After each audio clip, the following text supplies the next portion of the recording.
Hi, this is Caroleena, and I'm going to do a quick tutorial on how to do the double chest roll. This is what it looks like. And here's it from the side.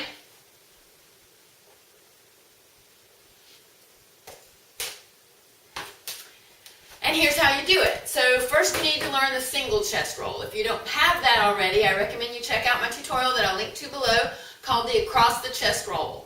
Make sure that you practice it in both directions, and so that you have it good and smooth so it doesn't bounce its way across. It either touches your wrist if you're leading from the wrist, or it touches the back of your hand if you're leading from the back of the hand, and smoothly rolls across the whole body. Ideally, I'd recommend being able to do it at least 10 times in each direction before you start working up to double chest rolls, and ideally 25. That'll help you have more success and be smoother at them. So, what do you need to know to do double chest rolls? Well, the first thing you need to know is that one hoop is always behind, and you choose which hoop that is. So I'm right-handed, so I always put my right hoop behind. So since my right hoop is behind, my hoops are going to be doing inside circles, and the next key is that they need to not hit each other. So that means that I need to make sure that my planes are straight, that my arms are out at a 90-degree angle from my body, and that my hands are out at a 90-degree angle from my arms. From the side, this looks like this. And you want to be able to do this for a while without hitting your hoop, and that way, without hitting your hoops together, and that way you know that you've got your planes nice and straight for when you're ready to actually launch this move. The second thing that you need to think about is how you're going to go into the roll, which handing you're going to use. I recommend using the handing where you close the thumb and let the hoop run over the back of the hand. So my hoop is here. I'm going to close my thumb in front of it, and I want the hoop to run at this piece of skin that's between my thumb and my forefinger, and then it will run up my arm and across my chest. And if my two planes are straight, the hoops should run right past each other without hitting.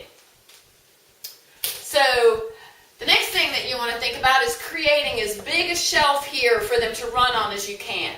And this means building your foundation from the ground up rather than from the top down. So I mentioned the top down because that's the way most people are likely to do it. They think, I just need to lean back. So they drop their head back like this. And you notice that when I did that, I got to where I couldn't talk and I also can't breathe. If I build this from the ground up, if I start by bending my knees and then letting my pelvis slide forward and away from me and stacking my vertebrae backwards, starting from the coccyx bone and going up, you see how far back I am now? And I can still breathe and I can still talk to you guys, and yet look how much of a shelf I have now for the hoop to run. So it's the difference between here and here. So practice that. Knee relaxing back. Knee relaxing back. There is a dance craze that hit the South here in 2010 called Movin' Like Bernie, and it was all based on pretending like you were the dead guy in Weekend at Bernie's. So if you were dead and somebody was going to take you out dancing, but you're dead, you're hanging like this, your arms are free, and your hand is free, and your heart is the thing that's in charge. Well, that's the way you want to be for this too.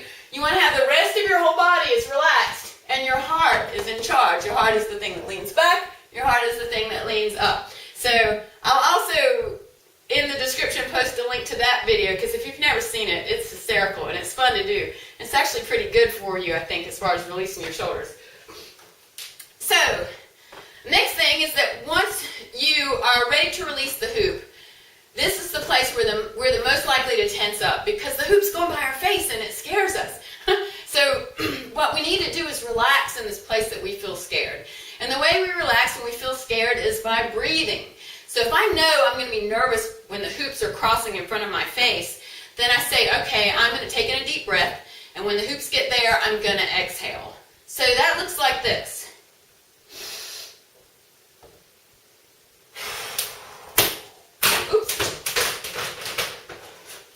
Poor Mulder is sleeping behind that door.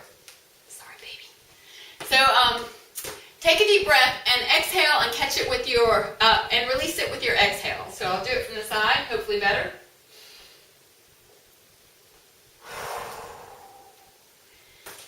easier for me from the side because I'm not as scared because I have more room this way in my house than this way. But I don't have enough room to set the camera up that way, and that's why I have to film it like this. So, last thing you need to know is how to catch them. So your hoops have run across your chest, and you catch them with your hands here, and you let the hoops fall, and then you push out. So you end up with the hoops behind you like you are wearing little beetle wings, and then you can either come out of here into Z-spins, or you can do isolations. There's a ton of moves that you can take it from here. So what I recommend doing things where you can drill them, where you can do them over and over and over.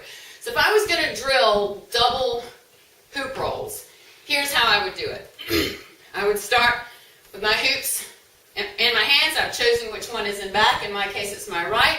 Both of my hoops are coming inside towards each other. I'm making sure my planes are nice and straight. Right before I deliver it, I choose which handing I'm going to use, which I'm going to use the one where I slip my thumb underneath. I'm going to stretch my arms out so that they have a nice long line to run. And then I'm going to take a deep breath and relax my knees and relax back and let the hoops go. Oh man, icky. Trying to make a video with these kitties. Here we go. Try this again. I catch it, and when the hoops come around, I bring them down to the front, and I can either bring them to the front of me where I can just stop right here, or I can flip my hand back into them, and now I'm ready to do it again. Kitty, you are going to get hit, I'm telling you. I swear. Another way that you can go into double chest rolls is from thread the needle. So thread the needle is like this. If you slow it down, it stops here, here, here, here, here, here. So when you get out to here, you can just follow them out and roll. So let me try that with them actually moving.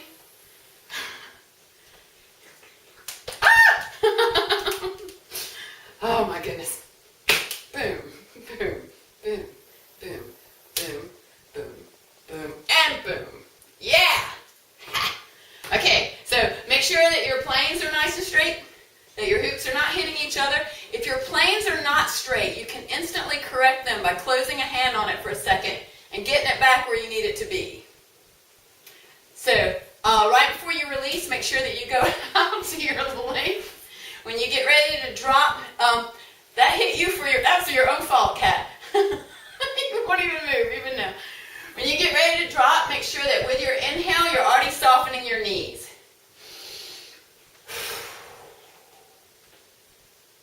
All right.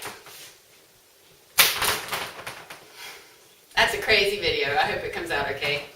Double chest rolls, not as hard as they seem. You just got to practice them. You can get it. Good luck. Mwah!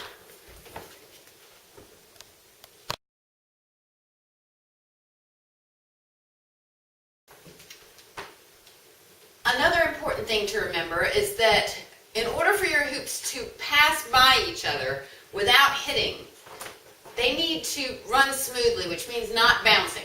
So the way you make them not bounce is by making sure that they run your whole entire arm. The place where you're most likely to mess up this run, the place where you're most likely to get it to bounce, is when you very first release the hoop. So if I'm releasing the hoop and my wrist is bent, my hoop cannot land straight on my arm because it's already got this little space right here. So instead, I want to be spinning, put my thumb under it, push my hand under it, and you notice that my arm is completely open and long. The space that's in the middle of the elbow is open, so if the sun was shining, the sun would be shining on it. If the rain was falling, the rain would be falling on it. It's completely open, and this makes for a nice, smooth place for the hoop to transition all the way across my body. So the most important part of any chest roll is not getting it across the chest, it's getting it to land, depending on which handing you're using. If you're using the thumb handing, it's getting it to land on this piece of skin right there and run up the arm. If you're using the surface switch, the one where you move your hand out and get your hand underneath, then the most important place for it to hit is on the underarm right here, so that it runs up the arm like this. So thumb delivery and surface switch delivery. So notice also, so that's super important about your release. Go ahead and start planning as soon as you take your breath in and you're preparing to relax your knees. Open up your arms like you're hugging the sky. Then, once you've got them open and your hoops are starting to run, keep them open. Let the hoop come to you. Don't wait till your hoop is halfway across and then reach up to catch it, because see what has happened now? It can't run this arm. Leave your arms open, let it run across the length of your body, and catch it as it's about to run off the other side. So, both hoops together, it looks like this.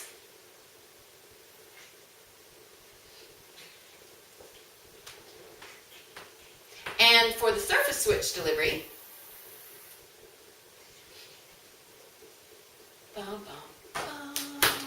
so open your arms, hug the sky, let the hoop run across you from either your wrist, across your inner arm, and across your chest, all the way down your other arm and into your other hand.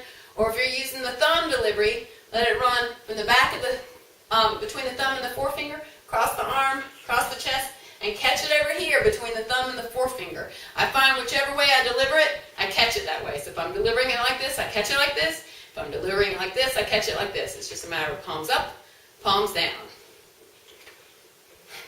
Okay.